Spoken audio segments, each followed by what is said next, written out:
Dear friends, income tax lectures continue.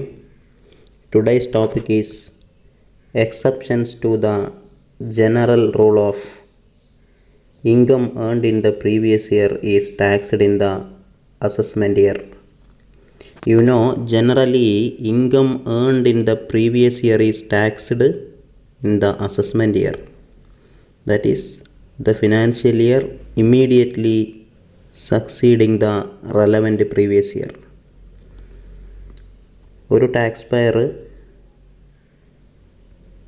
ഏതെങ്കിലും ഒരു financial ഇയറിൽ സമ്പാദിച്ച വരുമാനത്തിന് നെക്സ്റ്റ് ഫിനാൻഷ്യൽ ഇയറിലാണ് ടാക്സ് കൊടുക്കുന്നത്. പൊതുനിയമം അതാണ്. വരുമാനം സമ്പാദിച്ച വർഷത്തെ പ്രീവിയസ് ഇയർ എന്നും ഏത് വർഷത്തിലാണ് ടാക്സ് കൊടുക്കുന്നത് ആ വർഷത്തെ അസസ്മെൻറ്റ് ഇയർ എന്നും പറയപ്പെടുന്നു.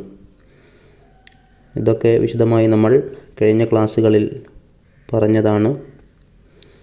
ഇവിടെ ഇന്നത്തെ നമ്മുടെ ചർച്ച ഇതിൽ നിന്നുള്ള എക്സെപ്ഷൻസ് ആണ്. പൊതുനിയമത്തിൽ നിന്നുമുള്ള എക്സെപ്ഷൻസ് എന്തൊക്കെയാണ് എന്നതാണ് നമ്മുടെ ഇന്നത്തെ ചർച്ച. The general rule is that the income of the previous year is charged to tax in the assessment year. പൊതുനിയമം എന്താണ്? പ്രീവിയസ് ഇയറിൽ സമ്പാദിച്ച വരുമാനത്തിന് ടാക്സ് കൊടുക്കേണ്ടത് അസസ്മെൻറ്റ് ഇയറിലാണ്. അതായത് 2019-20 കാലയളവിൽ സമ്പാദിച്ച വരുമാനത്തിന് 2020-21 വർഷത്തിലാണ് ടാക്സ് കൊടുക്കുന്നത്. എന്നാൽ ഇതിൽ നിന്നും ചില ഒഴിവ് കഴിവുകളുണ്ട്.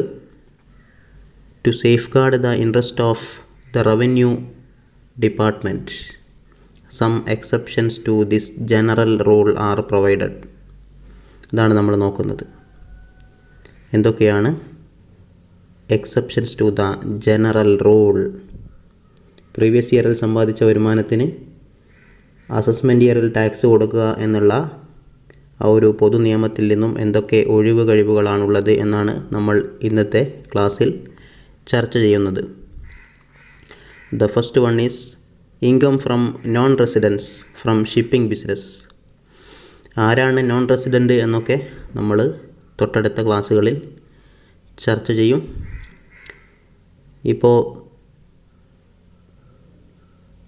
കാര്യം ഇതുപോലെ മനസ്സിലാക്കുക. Income from non residence from shipping business. Shipping business നടത്തുന്ന ഒരു non resident,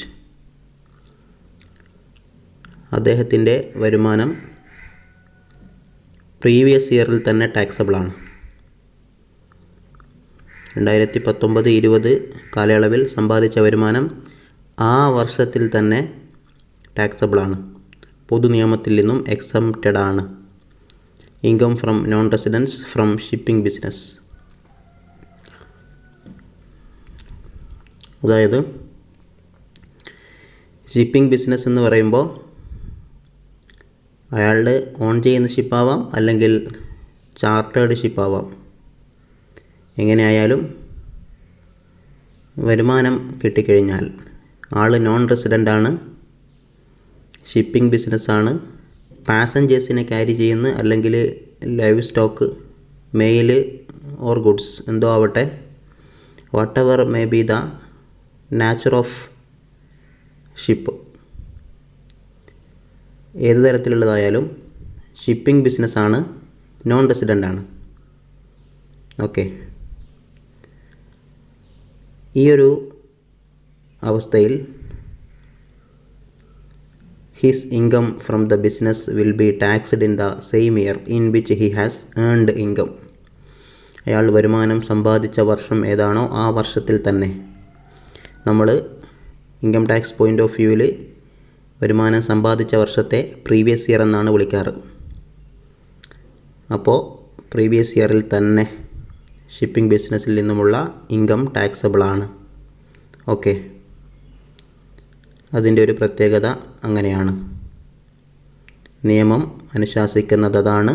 income from non residence from shipping business is taxable in the same year in which income is earned. Okay. Second one is income of persons leaving India. India വിട്ടു പോകുമെന്ന് income tax അതോറിറ്റിക്ക് ബോധ്യപ്പെടുന്ന സമയങ്ങളിൽ ഇനിയൊരു തിരിച്ചുവരവില്ല എന്ന രൂപത്തിൽ India വിട്ടു പോവുകയാണ് എന്ന് തോന്നുകയാണെങ്കിൽ അവരുടെ വരുമാനം സമ്പാദിച്ച വർഷത്തിൽ തന്നെ പ്രീവിയസ് ഇയറിൽ തന്നെ ടാക്സബിൾ ആയിരിക്കും. ഓക്കെ. ഇൻകം ടാക്സ് അതോറിറ്റിക്ക് അങ്ങനെ ബോധ്യമാവുകയാണ്. Assessing officer or income tax authority അവർക്ക് തോന്നുകയാണ് an assessee leaving India without any present intention of returning India. Okay. ഇന്ത്യയിലേക്ക് തിരിച്ചു വരുമെന്നുള്ള ഒരു സൂചനയൊന്നുമില്ലാത്ത രൂപത്തിലാണ് ഇന്ത്യ വിട്ടുപോകുന്നത്. ആ സമയങ്ങളിലും he may be assessed in the relevant previous year itself, including the income up to the probable date of departure from India in the current assessment year. Okay. അതാണ് അയാൾ India വിട്ടുപോകുന്ന ആ ഡേറ്റ് വരെയുള്ള income ആ സമയത്ത് എന്നാണോ ബോധ്യപ്പെടുന്നത് അന്ന് taxable ആവും. Including the income up to the probable date of departure from India. എന്നാണോ ഇന്ത്യ വിടുന്നത് അതുവരെ അയാൾക്ക് കിട്ടാൻ സാധ്യതയുള്ള ഇൻകംസ് അതിൻ്റെ ടാക്സ് അടക്കം ഇൻകം ടാക്സ് അതോറിറ്റിക്ക് വാങ്ങിക്കാൻ വേണ്ടി സാധിക്കുന്നതാണ്. ഓക്കെ. മറ്റൊരു എക്സംഷനാണ് income of persons likely to transfer assets to avoid tax. ചില ആളുകളുണ്ടാവും ടാക്സ് ഒഴിവാക്കാൻ വേണ്ടി അസറ്റ് ട്രാൻസ്ഫർ ചെയ്യുന്നു. ഓക്കെ. അങ്ങനെ ഇൻകം ടാക്സ് അതോറിറ്റിക്ക് അസസിങ് ഓഫീസർക്ക് ബോധ്യപ്പെട്ട് കഴിഞ്ഞാൽ ടാക്സ് ഈടാക്കാൻ വേണ്ടി സാധിക്കുന്നതാണ് in the previous year itself. Okay. മറ്റൊന്നാണ് income of a discontinued business. ഒരു ബിസിനസ് പ്രീവിയസ് ഇയറിൽ ഡിസ്കണ്ടിന്യൂ ചെയ്യപ്പെടുകയാണ്, അല്ലെങ്കിൽ പ്രൊഫഷൻ. അങ്ങനെ അസസിങ് ഓഫീസർക്ക് ബോധ്യപ്പെട്ട് കഴിഞ്ഞാൽ the income earned by the business up to the date of discontinuance may be charged to tax in the same year at the discretion of the assessing officer. Previous ഇയറിൽ തന്നെ income taxable ആയിരിക്കും. Okay. These are the exceptions to the general rule of the income earned in the previous year is charged to tax on the assessment year. ആ ഒരു general റൂളിൽ നിന്നും ഈ 4 കാര്യങ്ങൾ exempted ആണ്.